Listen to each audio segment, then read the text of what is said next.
Question: how do you unlock someone's potential? Leadership is unlocking people's potential to become better. Bill Bradley. One of the reasons Michael Jordan is considered the greatest basketball player of all time is the fact that he made those around him better. At least that's how the argument goes. The ability to make those around you better is one of the fundamental elements of a leader. But this is not only true for athletes. This is true for parents focused on their children. This is true for managers focused on their teams, or anyone who has influence on someone, especially athletes and others. One of the most important studies that you'll ever come across in your life in terms of leadership and influence and impact on others is the Pygmalion Effect. Never forget this one. It comes out of research from Dr. Rosenthal at Harvard University. And the name comes from Pygmalion Effect, referring to the play by George Bernard Shaw, where a lady from lower classes of society is transferred to higher classes of society and adapts to become part of high society. The study goes like this. It first starts with rats. Dr. Rosenthal invited a group of people into a lab, and he had two buckets in the lab. One was marked bright rats. The other was marked with dull rats. These were maze rats. So they had to go through a maze. One said bright, one said dull. So when they did this, the goal was to get these rats to go through the labyrinth, to go through the maze and clock the time, how fast they went through. So there was a bucket of bright and there was a bucket of dull.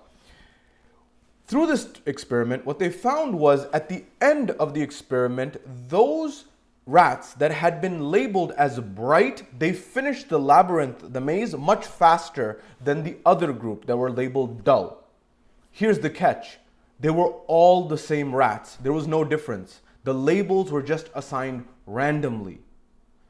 When this happened, Dr. Rosenthal reflected on what changed here. He said the only thing that changed here was the expectations in the minds of the people who were putting the rats through the labyrinth, through the maze.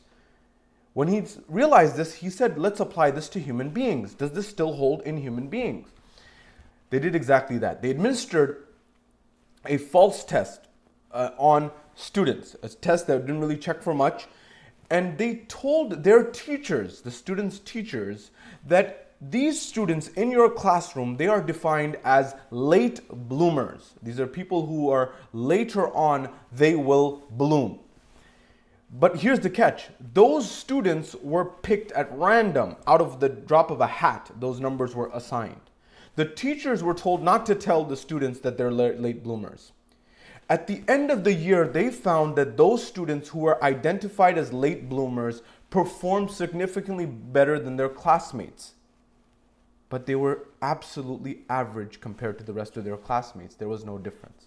The only difference was what the teachers believed about the students. And the researchers, Dr. Rosenthal and his team, identified in particular 4 elements of how they behaved with these students that made them perform better. One was the climate, warmth. They actually were more compassionate, caring with those particular individuals. Number 2, input. They gave them more time. They actually spent more time with them in terms of that, of the student. And they actually focused and dedicated more effort towards them. The next was response opportunity. They called on them more. They would say, hey Jim, hey Jack, hey Jill, what did you think? And they would call on them, give them more opportunities for response. And the 4th and final element, which is very important, was feedback. Not only positive feedback, they gave them positive feedback often whenever it was due. But when the answer was wrong, they gave them more constructive negative feedback. Whereas those students who are not identified as late bloomers, they didn't even follow up with them. They expected that they're going to get it wrong, and therefore they didn't treat them accordingly. When it was a late bloomer, they actually took the time to give them valuable feedback to improve. Now, knowing this, our expectations, not only about ourselves, but about other people, has an impact on how they perform in this world. Whether you're an athlete, a teammate, whether you're a parent, focused on a child, whether you're a manager, whatever you may be, make sure you expect and hold high esteem for those on your team in order that they bloom into the potential that they have. Leadership is unlocking people's potential to be better. Go out there and lead. Go out there and make the world a better place. Best of luck to you.